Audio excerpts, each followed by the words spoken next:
সবাইকে অনেক অনেক শুভেচ্ছা ও অভিনন্দন ইলাস্ট্রেটরের 5th ক্লাসে। আজকের এই ক্লাসটি মূলত রিভিউর।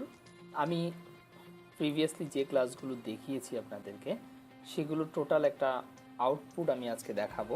অ্যাকচুয়ালি আমি বিশ্বাস করি যে যে কাজটি আপনি শিখছেন বা শিখেছেন সেগুলো যদি এনজয় না করে আপনি কাজ প্র্যাকটিস করেন বা কাজ প্র্যাকটিস করতে যদি আপনি এনজয় ফিল না করেন তাহলে আপনি ভালো কিছু করতে পারবেন না। তাই আপনি যে কাজটি করছেন সেই কাজটির আগে আউটপুট দেখতে হবে যে এই কাজটি শিখে আমি আসলেই কি করতে পারি বা এটি কি করা সম্ভব। তো আমি গত ক্লাসগুলোতে দেখিয়েছি কালার কারেকশন এবং কিছু অবজেক্ট তৈরি করা দেখিয়েছি আপনাদেরকে কিভাবে গ্রুপ করতে হয়, কিভাবে অ্যারেঞ্জ করতে হয়। এগুলো দিয়েই আমি আজকে ক্লাসটা সাজিয়েছি। তো প্রথমেই আপনারা দেখতে পাচ্ছেন কালার কারেকশনের color.adobe.com এ গিয়েছি। তো এখানে আপনারা একটি কালার হুইল দেখতে পাচ্ছেন। এই কালার হুইলে আমি যদি বাঁ দিকে কমপ্লিমেন্টারিতে যাই এবং আমি যদি এটাকে ঘোরাই, দেখবেন যে বিভিন্ন কালারের কম্বিনেশনগুলো দেখা যাচ্ছে যে কোন কালারের সাথে কোন কালার ম্যাচ করবে। তো এইভাবে আমি যখন ঘোরাবো তখন ইয়েলোর সাথে ব্লুটা কেমন ম্যাচ করবে, এগুলোই। তো এই ছিল কালার কারেকশন। এখান থেকে আমি আশা করি যে আপনারা আরও ভালো কালার কারেকশানের উপর আইডিয়া আপনি নিতে পারবেন।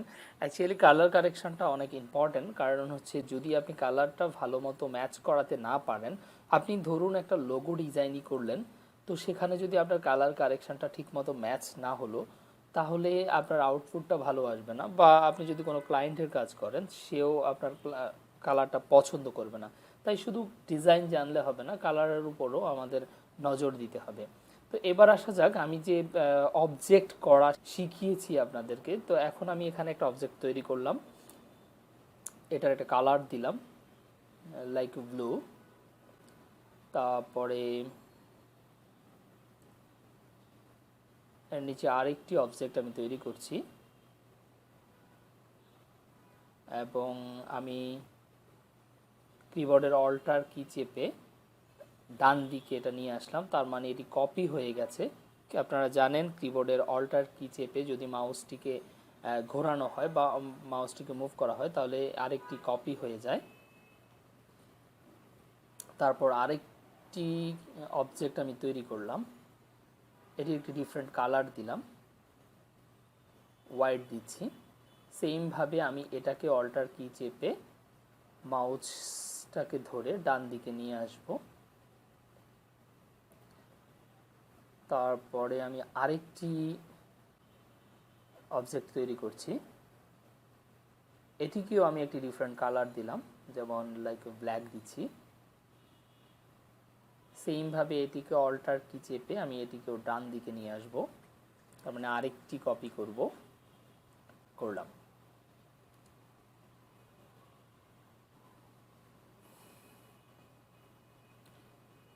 তারপর আমি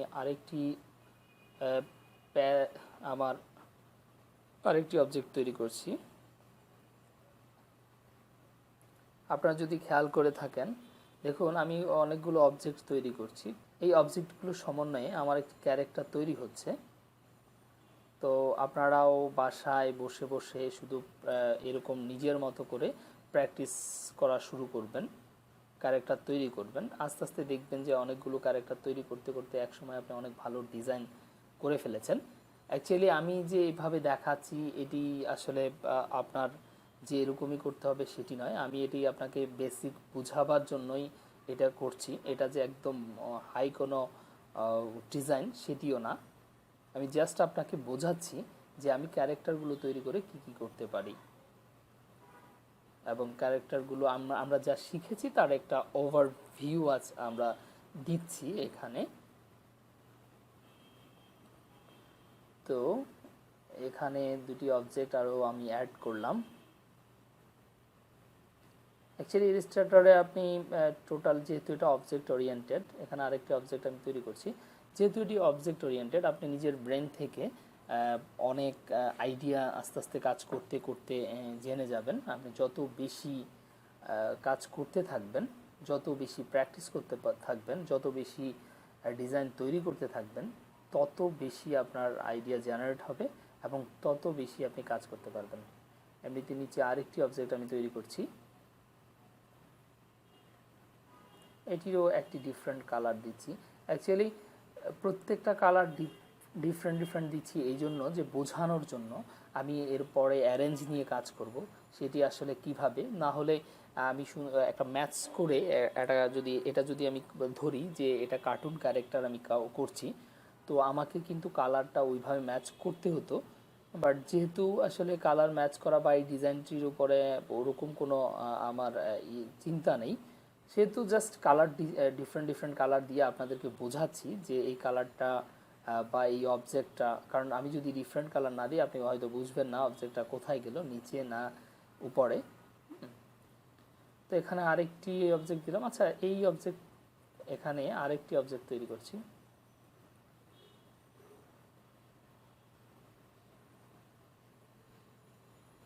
আপনারা দেখতে পাচ্ছেন আমি ডিফারেন্ট অবজেক্টগুলো তৈরি করছি।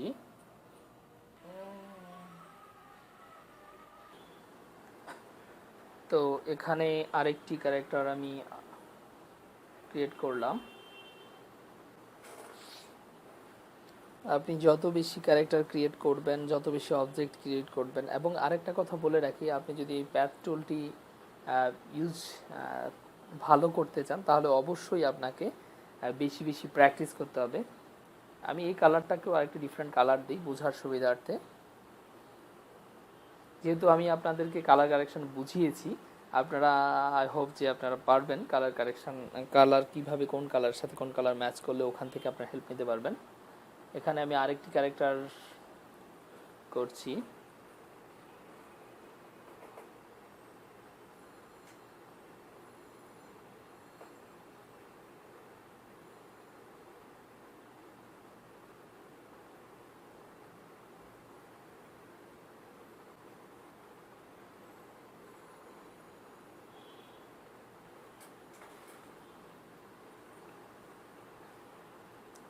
আপনারা বুঝতে পারছেন যে এগুলো একটা পা তৈরি করছি। খুব সহজেই একটি ক্যারেক্টার তৈরি করে ফেলা যায় জাস্ট একটা টুল দিয়ে। দেখুন, এগুলো অনেকগুলো অবজেক্টের সমন্বয়ে আমি অনেকগুলো অবজেক্ট সমন্বয়ে আমি একটি ক্যারেক্টার তৈরি করেছি। লাইক এটি যদি আমি ধরি যে কার্টুন ক্যারেক্টার, আমি পাগুলোর একটু ডিফারেন্ট কালার দিই, বুঝতে সুবিধা হবে।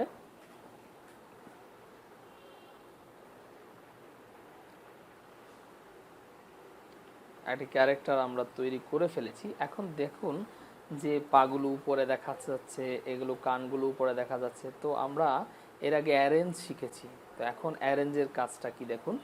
আমি এই যে রাইট বাটন ক্লিক করে অ্যারেঞ্জে স্যান্ড টু ব্যাক গেলাম, কানগুলো পিছে চলে গেছে, তার মানে এখন দেখতে সুন্দর লাগছে। সেমভাবে আমি যদি পেটটাকে পিছনে নিয়ে যেতে চাই তাহলেও সেম কাজটি আমি করব। তারপরে এখানে আছে পাগুলো দেখতে খারাপ লাগছে, তো সেখানে আমি যদি পাগুলোকেও পিছে পাঠিয়ে দিই, অ্যাড বাটন অ্যারেঞ্জ। ওকে, তাহলে দেখলেন যে টোটাল অ্যারেঞ্জের কাজটি। এখন আমি এখানে আমি যদি চাই যে স্ট্রোকটা তুলে দেব, তাহলে এটা টোটালটা সিলেক্ট করে স্ট্রোকে ক্লিক করে রান করে দিলাম, স্ট্রোকটা চলে গেছে। এখন আমি এটাকে সবগুলোকে একটা গ্রুপ করে রাখতে হবে, না হলে এগুলো অনেকগুলো অবজেক্ট, এই যে গ্রুপ করে ফেললাম। এখন এটাকে মুভ করলে সবগুলো একসাথেই মুভ হবে, না হলে অনেকগুলো অবজেক্ট সেটা আপনি ইচ্ছে করলেই ভেঙে মুভ হতো। তো এই ছিল আমাদের আজকের টিউটোরিয়াল। ভালো থাকবেন। সবশেষে ছোট্ট একটা অনুরোধ, যদি এই ভিডিওটি থেকে সত্যি আপনার কোনো হেল্প হয়ে থাকে তাহলে প্লিজ নিচে লাইক এবং কমেন্ট করে আমাদেরকে জানান। যতগুলো লাইক আসবে আমি জানবো ঠিক সত্যি আমি ততজনকেই হেল্প করতে পেরেছি। দেখা হবে নেক্সট ভিডিওতে। এরকম যখনই আমরা কোনো ভিডিও আপলোড করব, আপনারা তার নোটিফিকেশান পেতে নিচে সাবস্ক্রাইব বাটনে ক্লিক করে আমাদের সাথে কানেক্টেড থাকুন। আর হ্যাঁ, এই ভিডিওটি আপনার ফ্রেন্ডস অ্যান্ড কলিগদের সাথে ফেসবুক অথবা হোয়াটসঅ্যাপে শেয়ার করতে ভুলবেন না। Thanks for watching.